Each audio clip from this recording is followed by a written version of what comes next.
was probably the darkest chapter, when the Mongols were outside the gate and another tyrant was inside.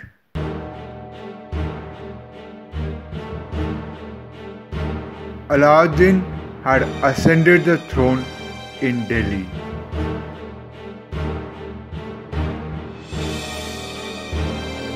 He was ruthless and became stronger by the day. His armies reached everywhere.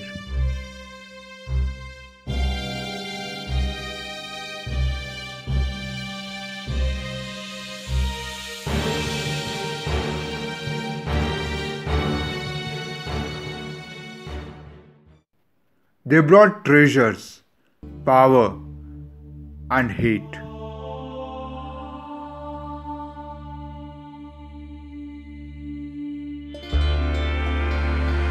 One day, they brought him luck in the form of a precious slave. It would mark the beginning of Noir Amour, Très Noir.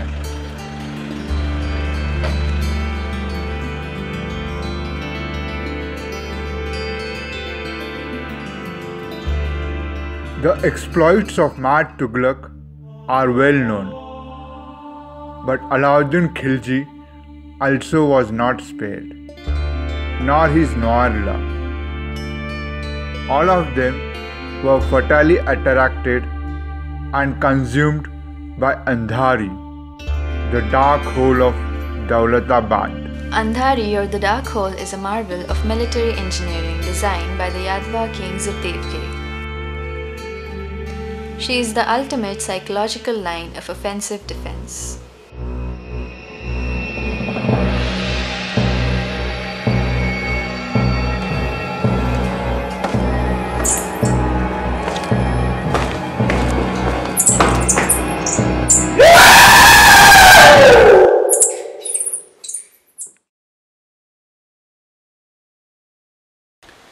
Aurangabad is known as the tourist capital of the state of Maharashtra.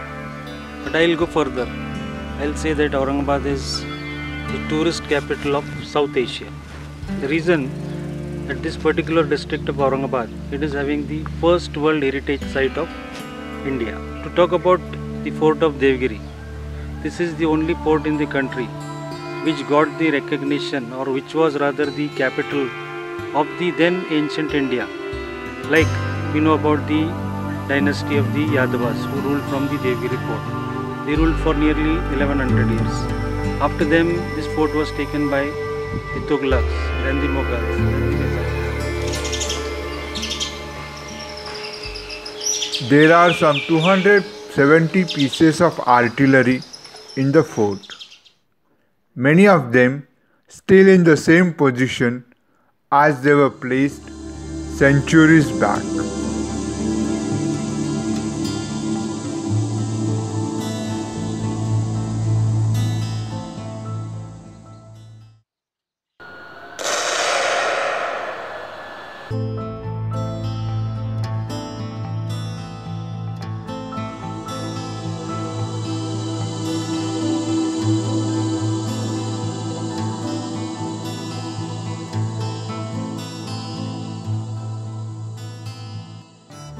Mendha means the bighorn sheep or the Marco Polo sheep commonly found in the hilly terrain of Afghanistan, where the cannon was manufactured by Muhammad Hussain Arab.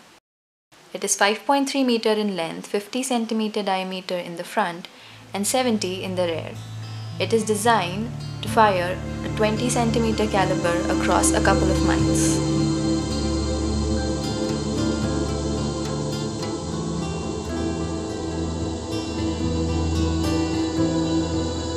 Durga Cannon is located at the highest point in Daulatabad.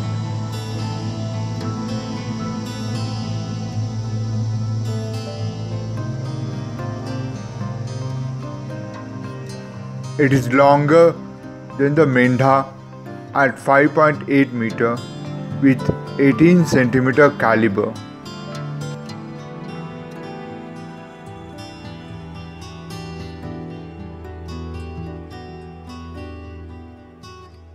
Then there are a large number of cannons which were acquired from the British, Dutch and Portuguese East India Company.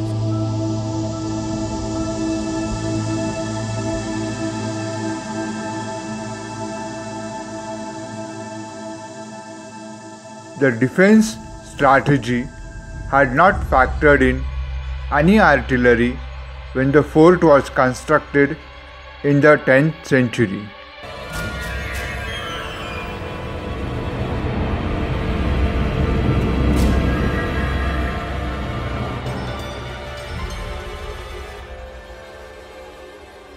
This particular location of Devgiri or Daulatabad region, it is very strategic in nature, because you find that this entire fort, it is surrounded by the mountain ranges. Here in the recorded history, you will never find that any earthquake took place here, or you will never find that there was flood. This oversized rock amidst the mountains was handcrafted by the artisans in the 10th century.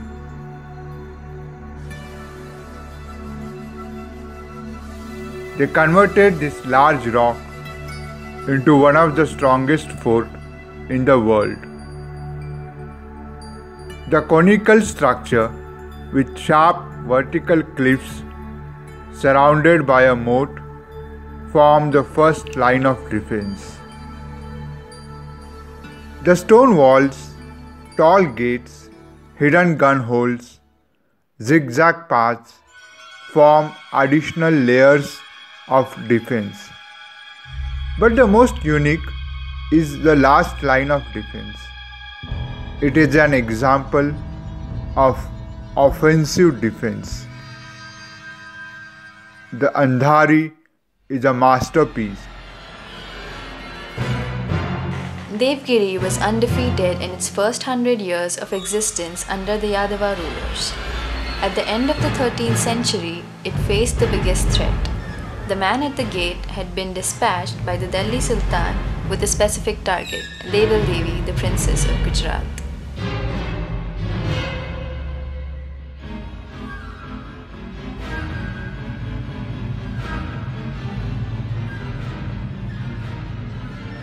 This was the second attempt on Devgiri. Sometime back, when Alauddin himself had attacked, Manik was busy wrestling in Khamba.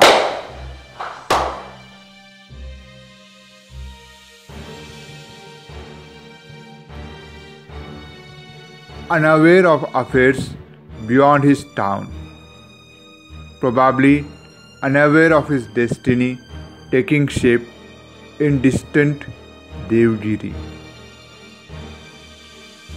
At that time, Simhana, the crown prince, was defeated outside the fort. Alauddin had collected a huge ransom without having to break into the fort. Manik was also winning his dangals.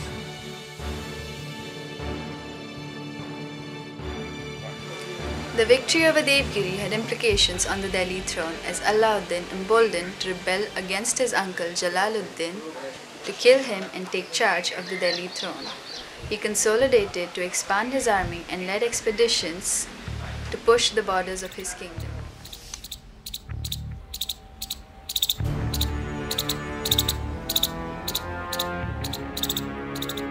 His army attacked Gujarat, where Manik was bought for 1,000 dinars, converted to Islam, henceforth to be called Malik Kafur Hazar Dinari, and presented to the Sultan. Wrestling was practically over, but fighting intensified. The pit became bigger.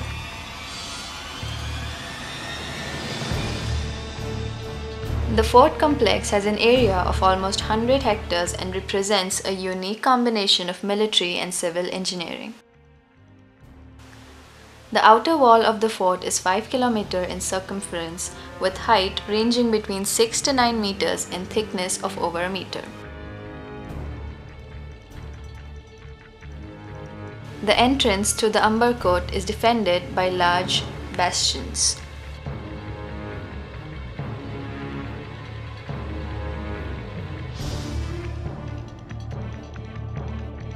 The face of the gateway above the door has 3 large openings for artillery.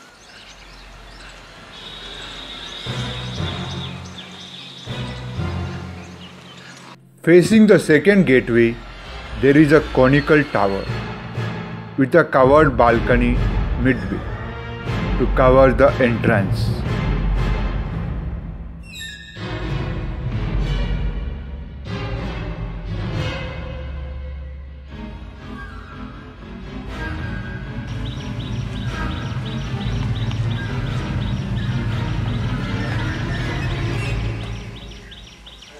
After the courtyard, there is another gate, and then another, followed by another, and then some more.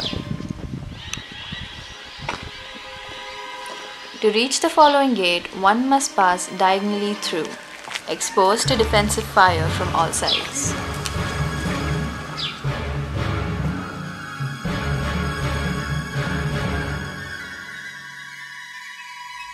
After the Mahakot comes the Kalkot, further up the hill, and the climb becomes steeper.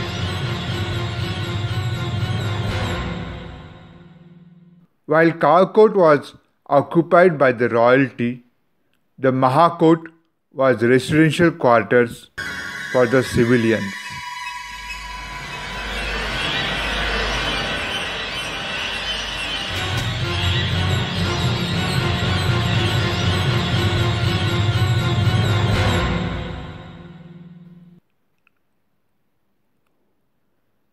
Kalkot is surrounded by a moat and was filled with crocodiles. The original bridge is below the iron bridge. The attackers had to descend down and then climb up. The bridge is narrow. Soldiers had to march in a single column. Made it easy for the defending soldiers on the other side.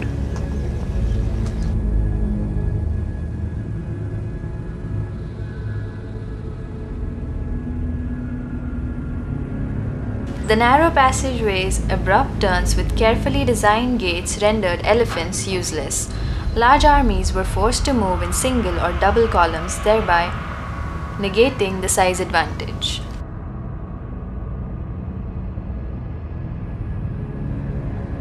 Alauddin's marital life is a complex, melancholy story.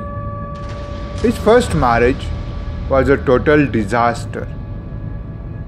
The relationship turned for the worse after Alauddin murdered his father-in-law. Then he married Maharu, sister of Alp Khan. Then he married another woman, Pasha Begum. Another story is that of Rani Padmavati of Chittor, which caused a storm.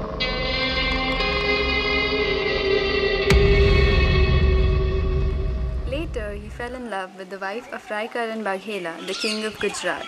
After defeating him, he married her. Kamla Devi's daughter, however, stayed with her first husband, who had fled and sought refuge at Devgiri.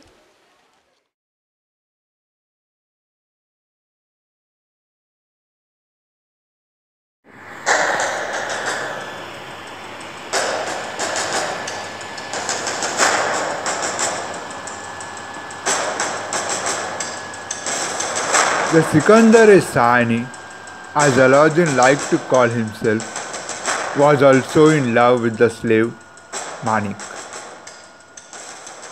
Manik, or Malik Kafur, also turned out to be a successful soldier, led many campaigns for its sultan. Being a wrestler, the instinct fighting came naturally.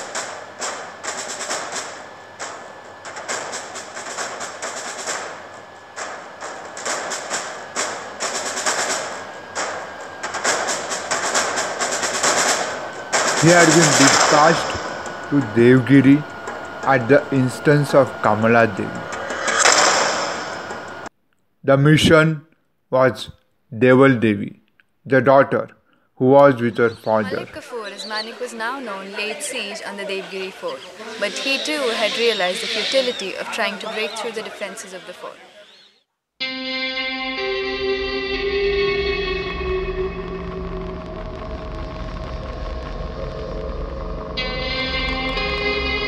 The mysteries of the subterranean passage, Andhari, are not yet fully unraveled, even today.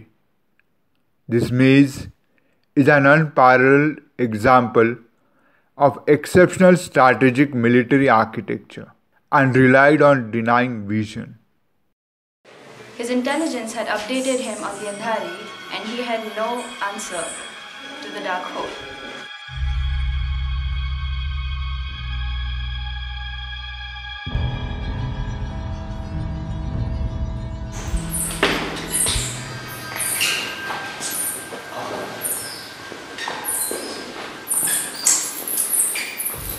The tunnel has twists and turns. The floor was laid with poison-tipped thorns. The passage is narrow, with uneven steps.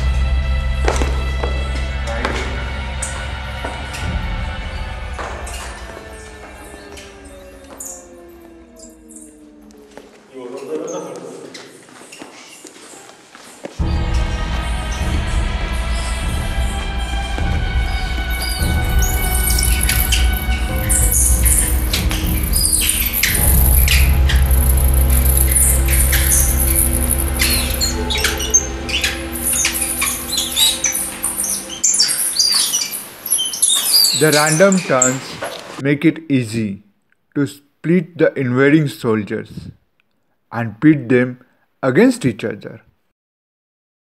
Suddenly, there is a beam of light that creates the illusion of natural light, but instead takes the soldier down the precipice to the obliging crocodiles. Then there was the smoke barrier, about halfway through.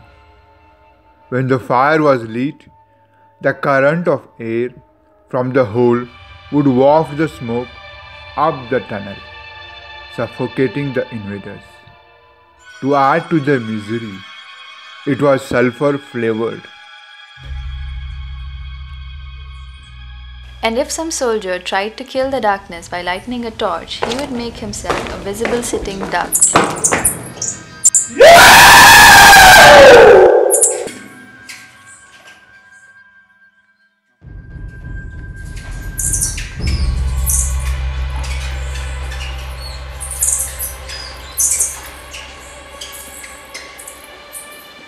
Only the tools of the trade have changed over the centuries, not the art of war. Defenders are ready to kill.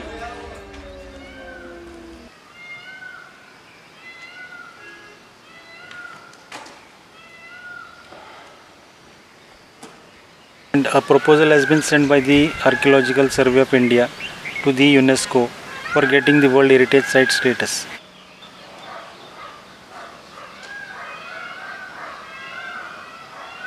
It is having a this architecture of the fort, it is having a very strategic military architecture, nowhere to be found in the country. So this is the second reason.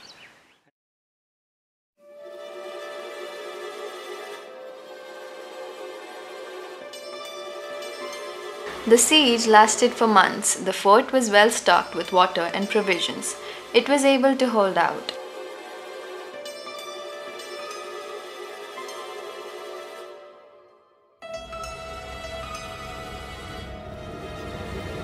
Finally, the slave general convinced the son-in-law of the then Yadava king. The king surrendered, agreed to be a vassal of the Delhi Sultan, visit Delhi to pay his respects, and marry one of his daughters to Alauddin Khilji. Deval Devi was also reunited with her mother. The alliance proved to be of great help to Alauddin as he made Daulatabad a strategic base for further incursions into the south. Malik Kafur attacked Warangal the following year. One of the prized acquisitions of Warangal was the Kohinoor, which now travelled to Delhi. Next year, Dwar Samudra came under the Delhi influence.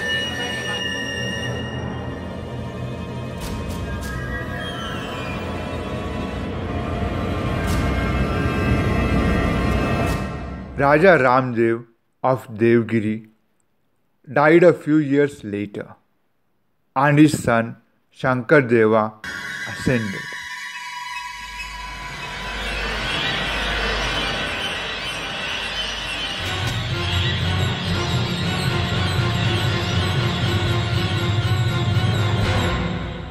The young blood of Devgiri refused to acknowledge the overlordship of Delhi. He also had personal reasons. His bride, Deval Devi, who had been taken away just before the marriage could happen, was now married to the son of Alauddin.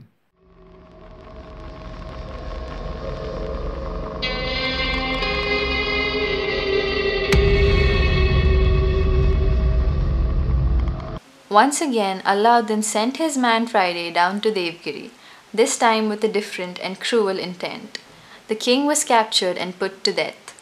Devgiri was annexed into the Delhi Sultanate. Malik Kafur assumed direct administration.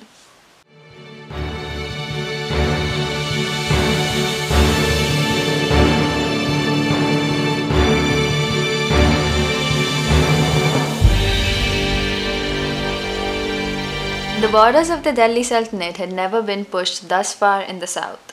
This marked the peak of Alauddin's career. As a reward, the slave general Malik Kafur was made Malik Naib, but he still had an unfinished agenda.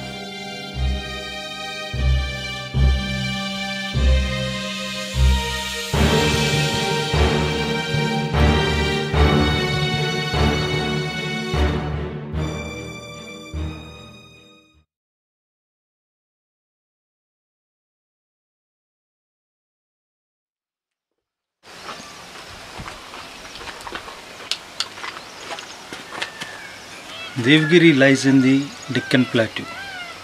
Although we can see the greenery around the fort, the climate is very harsh.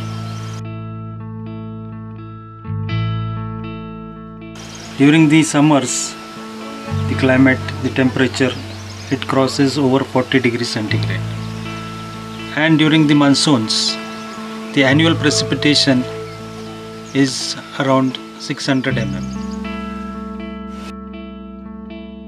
In such a scenario, water becomes a strategic military resource to be managed efficiently. The huge water reservoir inside the fort was filled through a siphon system by connecting it with the distant river.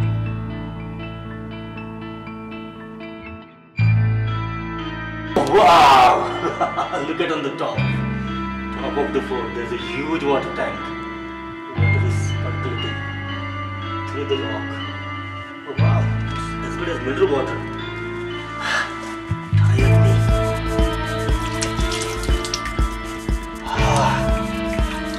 Wow! It's so refreshing. It's clean. Let me try. Can I drink it? While Khilji had made a beginning in assimilating the Deccan into the Delhi Sultanate, the next Sultan went a few steps forward. Muhammad bin Tughlaq had been sent on Deccan campaigns to subdue the Kakatiyas at Warangal, during which he had gained first-hand experience of the region. 2 years later, he ascended the throne, and soon thereafter he shifted the capital from Delhi to Devgiri, which he had renamed as Daulatabad. From the hill of gods to the land of prosperity, the change was much more than metaphorical. It was one of the many strategic decisions that the Sultan had taken during his rule. It had far-reaching implications on Deccan.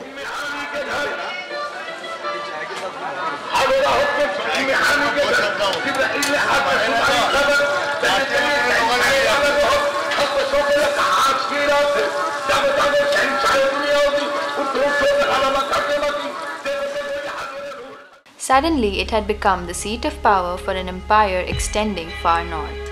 The huge population influx changed the composition of the city. It became a center of Islamic culture. The Islamic influence that was until now limited to north of Narmada reached south. So even though it was only for a decade before the capital was shifted back to Delhi, it had a lasting impact on the region. Daulatabad and Khuldabad in particular became a prominent center of Sufism.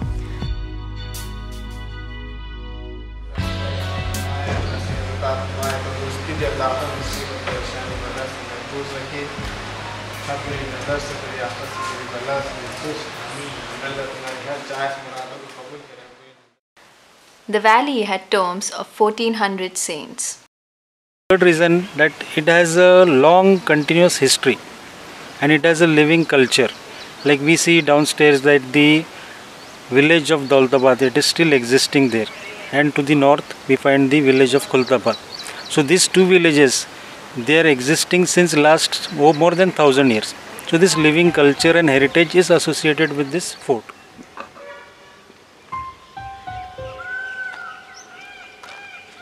And politically, after the shifting out, the vacuum led to the rise of two different kingdoms.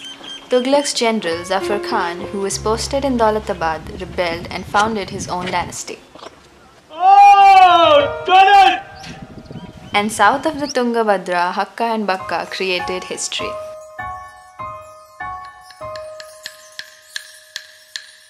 Incidentally, Zafar Khan was a servant of a Brahmin astrologer named Gangu, Gangadhar Shastri Babre of Delhi, and he was himself called Hassan Gangu.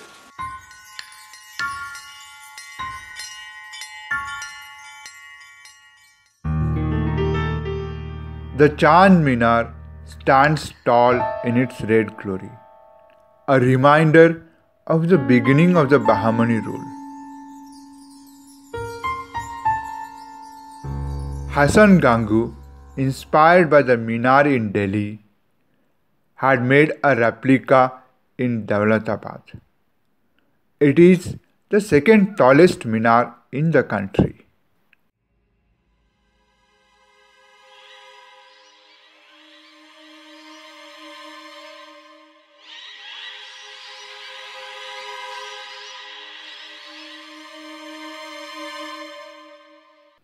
Chini Mahal was made using blue tiles brought from Beijing, said to be from the same source as used in the Summer Palace.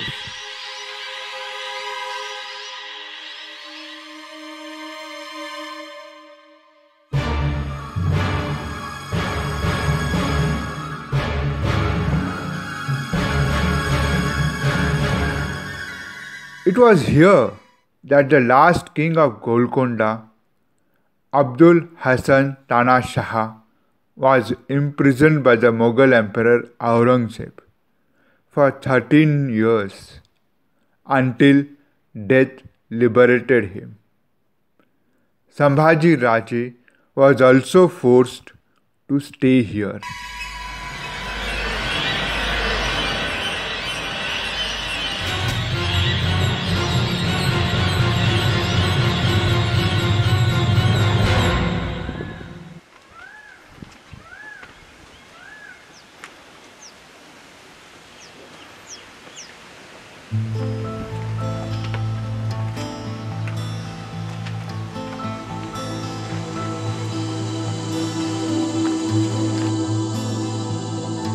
Further up at the summit is the most beautiful part of Daulatabad Fort, built by the most aesthetic builder, Shah Jahan himself.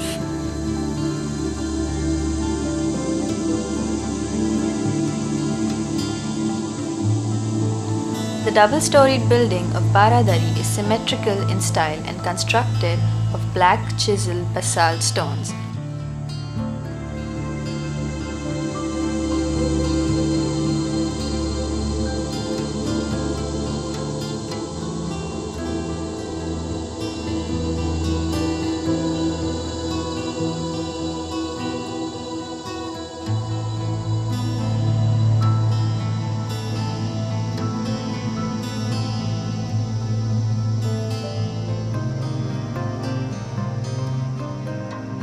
The exquisitely designed arches of the Baradari provide a 360-degree view of the landscape.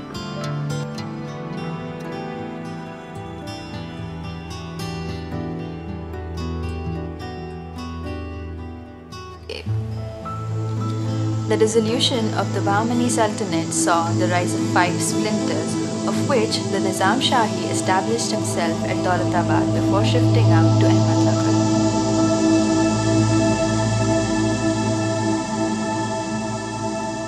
Shah Jahan captured the fort and imprisoned the Nizam. By 1636, Aurangzeb had annexed Ahmednagar into the Mughal fort.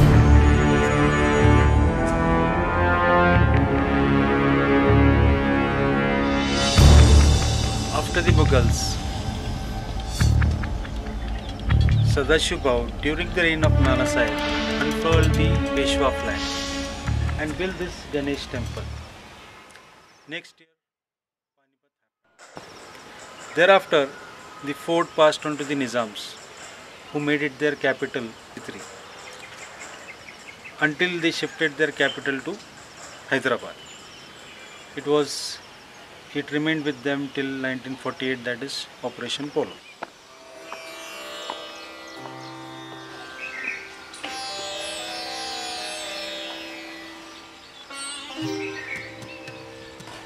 The Jama Masjid located inside the fort is a blend of Indo-Islamic architecture.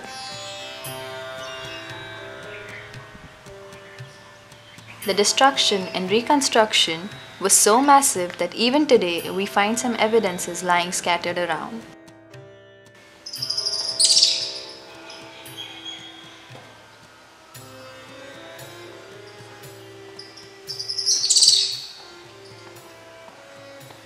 Now the place has been converted into a shrine for Bharat Mata, one of the few in Bharat.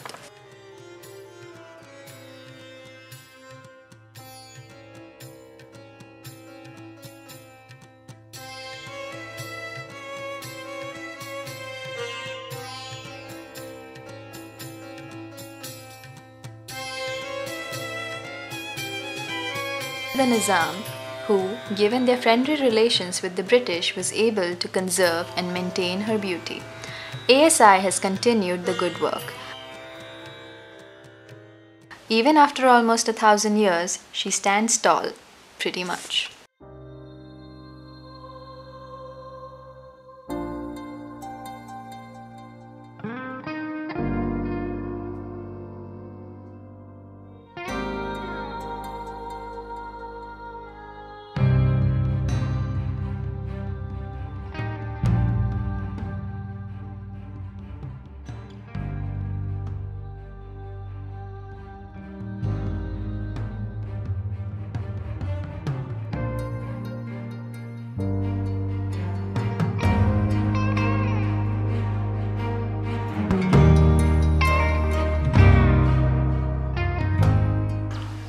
Daulatabad fort is one of the best maintained forts in the country.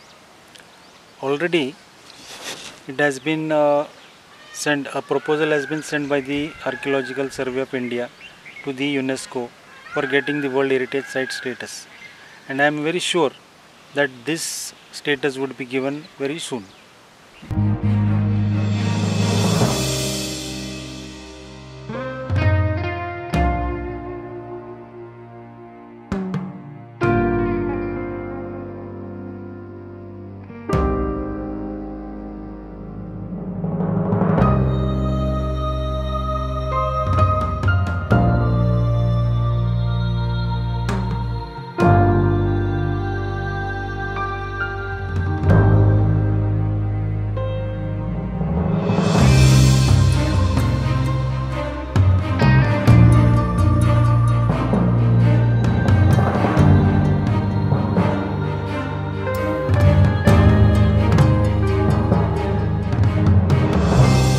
The last line of defense, the dark hole or Andhari, even today mystifies.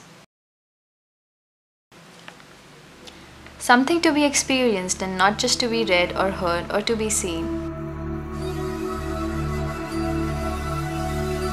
Today, visitors have an option to bypass the Andhari by taking the steps. But then what's the point?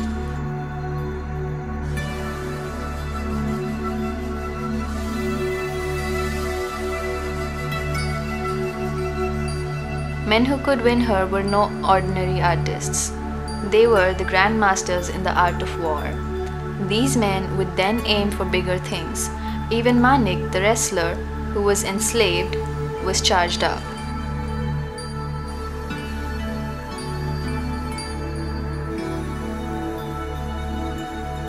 He returned from Devgiri to Delhi with ambition, just like Alauddin had some time back.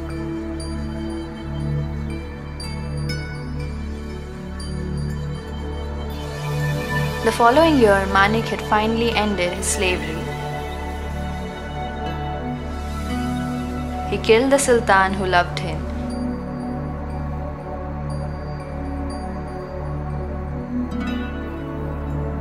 The slave became the Sultan for 35 days until the bodyguards of Alauddin killed him.